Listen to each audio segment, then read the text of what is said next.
আসসালামু আলাইকুম সম্মানিত দর্শক মণ্ডলী।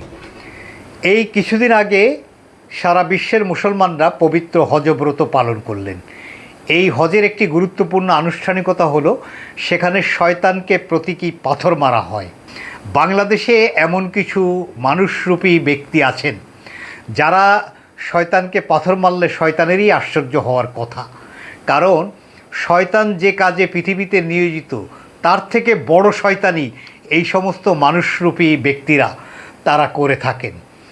বিগত ফ্যাসিবাদী সরকারের আমলে এই ধরনের বেশ কিছু গুরুত্বপূর্ণ মানুষরূপী ব্যক্তি ছিলেন যাদের কর্মকাণ্ড দেখলে শয়তানেরও লজ্জা পাওয়ার কথা।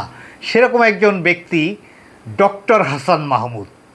ইনি বাংলাদেশ সরকারের একসময় পররাষ্ট্রমন্ত্রী ছিলেন, একসময় তথ্য মন্ত্রণালয়ের দায়িত্ব পালন করেছেন, কোনো এক সময় তিনি বন ও পরিবেশ বিষয়ক মন্ত্রীও ছিলেন। এর কথাবার্তা, এর মুখাভঙ্গি, এর মুখাবয়ব, এর বাচনভঙ্গি, এর ভাষা, এর উৎকট আচরণ এটি বাংলাদেশের সিংহভাগ মানুষকেই বিরক্ত করত। ইনি সম্প্রতি আলোচনায় এসেছেন। সামাজিক যোগাযোগ মাধ্যমে তার একটি বক্তৃতা বেশ ভাইরাল হয়েছে বলে দেখেছি। আপনারা প্রথমেই তার এই বক্তৃতার অংশবিশেষ একটু শুনুন। বাংলাদেশে কারাগারে যেভাবে আমাদের নেতাকর্মীদের উপর অত্যাচার নির্যাতন হচ্ছে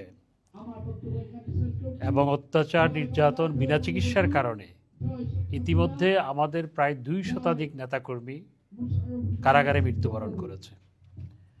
মোশাররফের মৃত্যুটাও কারাগারে নির্যাতনের কারণে, এবং তোফায়েল ভাই যখন মৃত্যুশয্যায় তখন তার বিরুদ্ধে ওয়ারেন্ট বের হয় তাকে গ্রেপ্তার করার জন্য, যখন তিনি মৃত্যুশয্যায়। এ কেমন দেশ! এবং আজকে শুধু কারাগারের নির্যাতন নয়, অনেককে কারাগার থেকে মুক্তি দেওয়া হচ্ছে যখন তারা মৃত্যু পথযাত্রী। তো সুতরাং এই নির্যাতনের হাত থেকে, অত্যাচারের হাত থেকে দেশকে বের করে আনতে হবে। আমার ভাবতে অবাক লাগে যে জয় বাংলা স্লোগান দিলে গ্রেপ্তার করা হয়। আমার ভাবতে অবাক লাগে যে জানাজা থেকেও মানুষকে গ্রেপ্তার করা হয়। তোফায়েল ভাইয়ের জানাজার পরে আজকে অনেককে গ্রেপ্তার করা হয়েছে। এগুলো বাংলাদেশে কখনো ছিল না, এগুলো সোমালিয়ার জঙ্গলেও নাই। দর্শক মণ্ডলী, আপনারা শুনলেন এবং শোনার পরে আমি নিশ্চিত আপনাদের মধ্যে প্রতিক্রিয়া কী হয়েছে এটি আমি বুঝতে সক্ষম। এই যে হাসান মাহমুদ দাবি করলেন যে তাদের সরকারের পতনের পরে এই 2 বছরেরও কিছু কম সময়ের মধ্যে 200 জন আওয়ামী লীগের কর্মী নাকি কারাগারে মৃত্যুবরণ করেছেন। এটা যে কত বড় ডাহা মিথ্যা, এই ধরনের তথ্য কোথা থেকে তিনি পেলেন, তিনি তার মতো করে বয়ান করলেন। মানুষ নিশ্চয়ই তার কথাটা কতটা সত্য এটা ভাবতে পারবেন এবং তার কথাটা কতটা মূল্যহীন সেটাও বুঝতে পারবেন। আমরা এই মানুষরূপী শয়তান হাসান মাহমুদকে স্মরণ করিয়ে দিতে চাই, অথবা তার সাঙ্গপাঙ্গদেরকে। নাসিরউদ্দিন পিন্টু সুঠাম দেহের অধিকারী একজন রাজনৈতিক নেতা সুস্থ অবস্থায় জেলে গেলেন একটি ষড়যন্ত্রমূলক মামলা, বিডিআর হত্যা মামলা। তিনি লাশ হয়ে জেলখানা থেকে বের হলেন এবং তাকে জেলখানায় নির্যাতনের মধ্য দিয়ে মেরে ফেলা হয়েছে এই অভিযুক্ত নাসিরউদ্দিন পিন্টুর স্ত্রী এবং তার পরিবারের সদস্যরা করেছেন। নিশ্চয়ই এটি তদন্তের দাবি রাখে। নাসিরউদ্দিন পিন্টুর কথা নিশ্চয়ই জনগণ ভুলে যাননি। তাছাড়া এনারা এমনভাবে বলতে চান যে তারা কোনো অপরাধ করেন নাই, তারা দুধে ধোয়া তুলসী পাতা। তিনি তোফায়েল আহমেদের ওয়ারেন্টের কথা উল্লেখ করেছেন। তোফায়েল আহমেদের ওয়ারেন্টের কথা বলেছেন যে মৃত্যুর কয়েকদিন আগে তার বিরুদ্ধে এই সরকার ওয়ারেন্ট জারি করেছে। কথাটি কতটা মিথ্যা! আদালত ওয়ারেন্ট জারি করেছে। আদালত এই ওয়ারেন্টটি জারি করেছিল এবছরের 19 এপ্রিল। তোফায়েল আহমেদ মৃত্যুবরণ করেন 1 জুন। প্রায় 1.5 মাস এই ওয়ারেন্ট জারি করার পরে সরকার কি তোফায়েল আহমেদকে গ্রেপ্তার করেছে? তিনি তো স্কয়ার হাসপাতালেই চিকিৎসাধীন ছিলেন। সরকার যদি আওয়ামী লীগের মতো নিষ্ঠুর হতেন তোফায়েল আহমেদকে সহজেই গ্রেপ্তার করা যেত। সরকার তো সেটি করেননি। গণতন্ত্রের মিনিমাম নর্মস মেনেই সরকার তোফায়েল আহমেদের মতো একজন বর্ষিয়ান নেতা, তার অনেক অপকর্মের তিনি হোতা, তিনি খুনি হিসাবেও অনেকের কাছে চিহ্নিত, ভোলায় মূর্তিমান আতঙ্ক ছিলেন। স্বাধীনতার পরে রক্ষী বাহিনীর প্রধান পৃষ্ঠপোষক হিসাবে তোফায়েল আহমেদের যে কুকীর্তি সেটি বললে অনেকক্ষণ ধরে বলা যায়। আমরা একজন মৃত ব্যক্তি সম্পর্কে সেই চর্চা নাই করলাম, কিন্তু এখানে আদালতের বিষয়টি আমি একটু উল্লেখ করি। এই হাসান মাহমুদ কিভাবে জনগণকে বিভ্রান্ত করতে চান। 2002 সালে তৎকালীন দুর্নীতি দমন ব্যুরো, এখন যেটি দুর্নীতি দমন কমিশন, তারা একটি মামলা করেছিল 1,25,00,000 টাকা দুর্নীতির দায়ে তোফায়েল আহমেদ সহ 3 জনের বিরুদ্ধে মামলা করে সেই মামলায় চার্জশিট দেওয়া হয়েছিল। 2009 সালে আওয়ামী লীগ সরকার গঠন করার পরে হাইকোর্টে আবেদন করে সেই মামলার কার্যক্রম, তোফায়েল আহমেদ তখন তিনি ক্ষমতায় ছিলেন, তিনি তখন আওয়ামী লীগের প্রভাবশালী নেতা, তিনি সেই মামলার কার্যক্রম স্থগিত করেছিলেন। পরে এই 2024 সালের 5ই আগস্টের পরে দুর্নীতি দমন কমিশনের আবেদনের প্রেক্ষিতে হাইকোর্টের সেই স্থগিত আদেশ রহিত করে এই মামলার কার্যক্রম আবার শুরু হয়। গত 19 এপ্রিল মামলার অভিযোগ গঠনের দিন ছিল। আমরা স্বাভাবিকভাবেই আইনি প্রক্রিয়াটি জানি। অভিযোগ গঠনের দিন আদালতে আসামিকে উপস্থিত থাকতে হয়। তার আইনজীবীরা টাইম প্রেয়ার দিয়েছিলেন, ওই দিন টাইম প্রেয়ার গ্রহণের কোনো প্রভিশন নাই।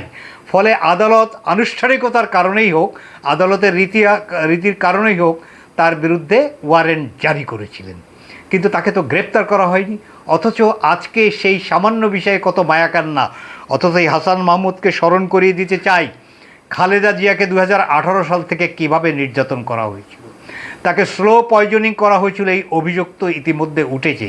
তার চিকিৎসায় অবহেলা করা হয়েছিল এবং অপচিকিৎসার শিকার হয়ে তিনি, নজরুল ইসলাম খান তার জানাজার অনুষ্ঠানে যে বক্তৃতা করেছেন সেখানে স্পষ্টত অভিযোগ করেছেন যে তিনি এই সরকারের নিষ্ঠুর নির্যাতনের বলি হয়ে, তাকে আমরা যে সময় হারাতে চাইনি সে সময় তাকে আমরা হারিয়েছি।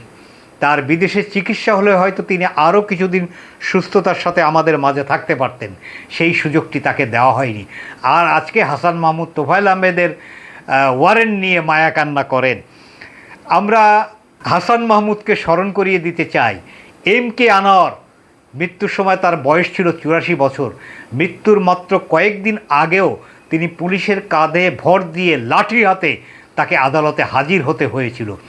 এক সময় তিনি অতিষ্ঠ হয়ে, বিরক্ত হয়ে তিনি আদালতকে একদিন অ্যাড্রেস করেন, মাননীয় বিচারক, আমিও 13 বছর বিচারিক দায়িত্ব পালন করেছি, 30 বছর সরকারের সচিব সহ উচ্চ পদে চাকরি করেছি, 5 বার MP ছিলাম, 2 বার মন্ত্রী ছিলাম, 84 বছর বয়সে আমি ঢাকায় বসে কুমিল্লায় বোমা হামলার ইন্ধন দেব, এটা কি আপনার মনে হয়? এই MK আনোয়ার মৃত্যুর আগ পর্যন্ত তিনি মামলায় আসামি ছিলেন। এভাবে পুলিশের কাঁধে ভর দিয়ে তিনি আদালতে হাজির দিয়ে আইনের প্রতি সম্মান জানিয়েছেন। আমরা দেখেছি যশোরের বিখ্যাত নেতা, কিংবদন্তি নেতা জনাব তরিকুল ইসলাম, তিনি 2018 সালে 4 নভেম্বর মৃত্যুবরণ করেন। 2015 সালে গাড়ি পোড়ানো এবং নাশকতা এবং বিস্ফোরক মামলায় তাকে আসামি করা হয়। তিনি মৃত্যুর শেষ দিন পর্যন্ত, পূর্ব মুহূর্ত পর্যন্ত তিনি হুইল চেয়ারে করে আদালতে হাজিরা তাকে দিতে হয়েছে। সেই ইতিহাস নিশ্চয়ই আমরা ভুলে যেতে চাই না। এখানে মির্জা ফখরুল এবং আমির খসরু মাহমুদকে রাঙামাটিতে পাহাড় ধসে বিধ্বস্ত জনপদ দেখতে যাওয়ার পথে কিভাবে তাদের গাড়ি বহরে হামলা করা হয়েছিল এবং তাদেরকে রক্তাক্ত করা হয়েছিল, তাদের জামা কাপড় ছিঁড়ে ফেলা হয়েছিল, সেই ইতিহাস হাসান মাহমুদরা আমাদেরকে ভুলে যেতে বললেও আমরা কি ভুলে যাব? গয়েশ্বর রায়কে একেবারে ক্ষমতা ছাড়ার কয়েকদিন আগে যেভাবে রাস্তায় ফেলে পেটানো হলো, তিনি পড়ে যাওয়ার পরেও সেই শোয়া অবস্থায় তাকে যেভাবে পেটানো হলো, বয়োজ্যেষ্ঠ একজন মানুষ, বর্ষিয়ান একজন নেতা, তার মাথা ফাটিয়ে দেওয়া হলো, তিনি রক্তাক্ত হলেন। এই ইতিহাস আমরা ভুলে যাব? হাসান মাহমুদ অ্যাড্রেস করেছেন যে জয় বাংলা স্লোগান দিলেই তাকে পুলিশ কেন গ্রেপ্তার করবে। তোফায়েল আহমেদের জানাজা, সেখানে সকল ধরনের মুসলমানের অংশগ্রহণ করা একটা ধর্মীয় অধিকার, কিন্তু আপনি বদ নিয়ত নিয়ে যাবেন, জানাজায় জয় বাংলা স্লোগান দিতেই হবে কেন? জয় বাংলা স্লোগান কি কোনো ধর্মীয়ভাবে কোনো ম্যান্ডেটরি বিষয়, নাকি সামাজিকভাবে সেটি গ্রহণযোগ্য বিষয়? জয় বাংলা স্লোগান দেওয়ার জায়গা তো আছেই। যেখানে আওয়ামী লীগের কার্যক্রম আইনত নিষিদ্ধ, সেখানে একটি জানাজাকে কেন্দ্র করে এই জয় বাংলা স্লোগান দিয়ে নিজেদের অস্তিত্ব জানান দেওয়া, অথবা সরকারের সঙ্গে ইঁদুর বিড়াল খেলার এই যে প্রবণতা, কেন সেটা করতে হবে? একটা অস্থিরতা কেন তৈরি করতে হবে?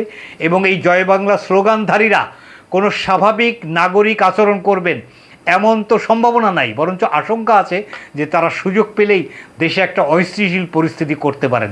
ফলে পুলিশ সেখানে তৎপর হবেই, এবং আইন অনুযায়ী পুলিশের তৎপর হওয়ার যথেষ্ট অধিকার আছে। কারণ আওয়ামী লীগের কার্যক্রম আইন অনুযায়ী দেশে এখন কার্যক্রম নিষিদ্ধ একটি সংগঠন আওয়ামী লীগ। ফলে তাদের যে কোনো তৎপরতা সেটি আইন আমলে নিশ্চয়ই সেটি নিরস্ত করার জন্য আইন শৃঙ্খলা রক্ষাকারী বাহিনী তারা অবশ্যই এক্ষেত্রে হস্তক্ষেপ করবেন। এবার আসুন, এই যে হাসান মাহমুদ সম্পর্কে এত কথা আমি বললাম, এই হাসান মাহমুদ এর সম্পর্কে একটা কথা বলেই আজকে আমার আলোচনা শেষ করতে চাই।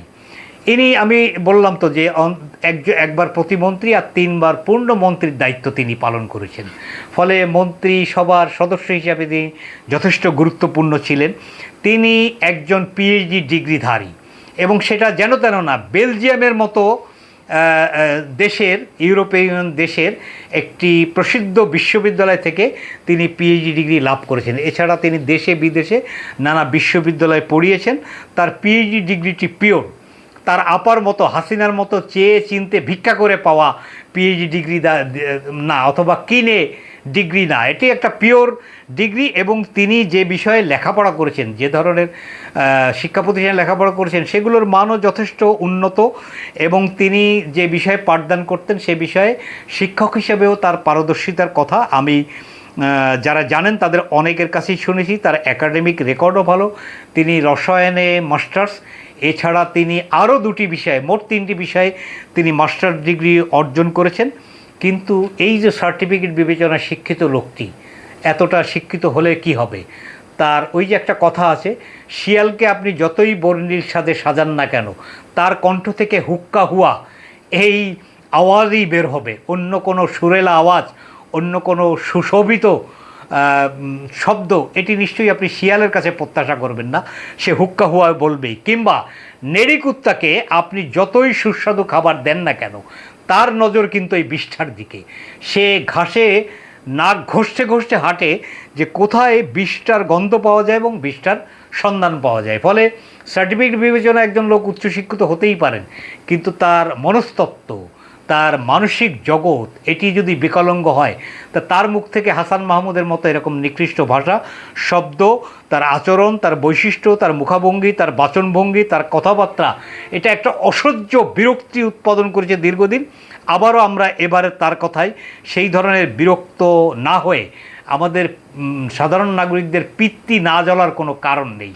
এমনভাবে তিনি বিগত দিনেও কথা বলছেন, নতুন করে তিনি চান্স পেয়ে তার এই যে ভিডিওটি আমি দেখালাম সেখানে তিনি এই কথা বলেছেন। এখন একটা প্রশ্ন, এটি দীর্ঘদিন জনগণের মনে এই প্রশ্ন নিশ্চয়ই ছিল, সেই প্রশ্নের একটা সমাধানও পাওয়া গেছে যে এত একজন সার্টিফিকেট বিবেচনায় উচ্চশিক্ষিত মানুষ, তার ভাষা, তার শব্দচয়ন, তার অন্যের প্রতি কটাক্ষমূলক বিষয়, এগুলো এত উৎকট হবে কেন? আমি এর সমাধান পেয়েছি। হাসান মাহমুদের তিনি যে বিষয়ে থিসিস করেছেন, আপনারা একটু ভালো করে খেয়াল করে শুনুন।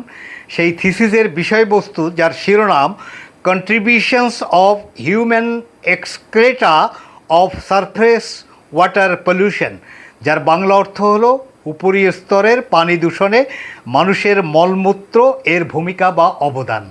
মলমূত্র তো সহজেই বোঝেন, সোজা কথা গোমূত, প্রস্রাব পায়খানা। তা যেই লোক এই মানুষের মলমূত্র, প্রস্রাব পায়খানা এগুলো ঘেঁটে থিসিস করে একটি পিএইচডি ডিগ্রি অর্জন করেছেন, তার কথাবার্তায় এই মূত্রের দুর্গন্ধ পাবেন না, ফরাসি পারফিউমের সুগন্ধ পাবেন, এটি কি প্রত্যাশা করা যায়? ফলে হাসান মাহমুদ যখনই কথা বলবেন, তখন যেহেতু তিনি দীর্ঘ সময় ধরে এই মানুষের মলমূত্র ঘেঁটে থিসিস করে একটি পিএইচডি ডিগ্রি অর্জন করেছেন, ফলে তার কথায় দুর্গন্ধ পূর্বেও যেমন পেয়েছেন, এই যে এখনকার এই ভিডিওতেও যেমন পেলেন, ভবিষ্যতেও তার কথায় এরকম দুর্গন্ধ ছড়াবে, এটিও মোটামুটি নিশ্চিত থাকতে পারেন। সকলকে ধন্যবাদ।